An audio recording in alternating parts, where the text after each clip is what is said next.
So I just played a full hour of Assassin's Creed Valhalla. This was always going to be a game I played on day one, with my long period of catching up to this point. It feels so good to be here, at this point of my journey. But let's now talk about the game. Just in the main menu alone, the soundtrack is already better than for Odyssey.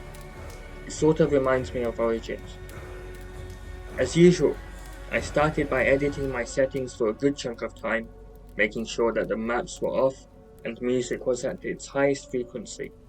The introduction was very interesting, with the Viking creation story and the raid at Eivor's village. Having to hold down the button for Odin's sight is a pleasant mechanic. It's like I'm having to focus as Eivor would. I only did the first viewpoint, but it felt so awesome with the music built up.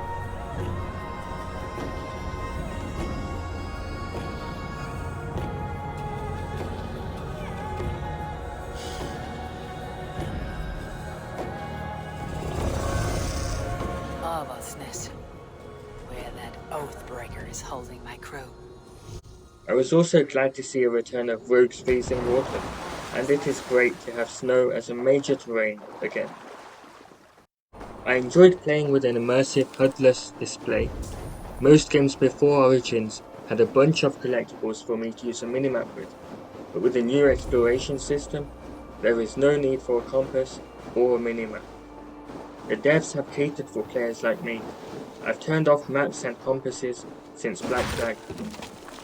The exploration system also feels great with no more lists of things to do and navigational puzzles for objects of interest.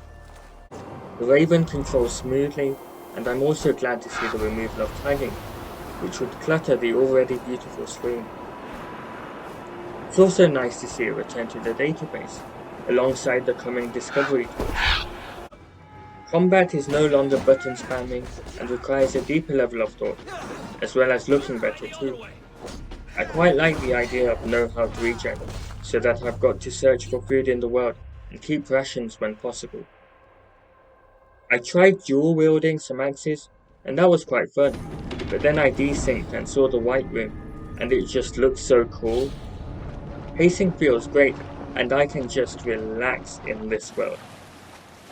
Follow Road has evolved with a Follow River option now available, as well as a cinematic camera, as Eivor has a conversation with her friends.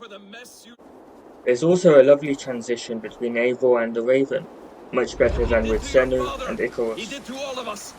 The mystery element starts early with a couple of visions that Eivor has, and the skill tree looks good with some interconnected paths. So far I've only gotten to the end of the first mission, where I ended back home, but I was able to see some personality in Eivor, and you can tell that the world has a greater level of care taken than in previous titles.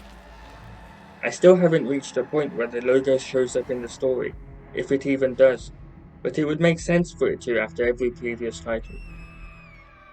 I was happy to see an option to exit the Animus, which hopefully will be more widely available further into the game. Valhalla starts off well, and it definitely has a lot of potential for story, likely with some very enjoyable free roam in a truly immersive world. There are so many more gameplay elements for me to see, and I'm excited to progress there. I never knew that catching up would feel so great,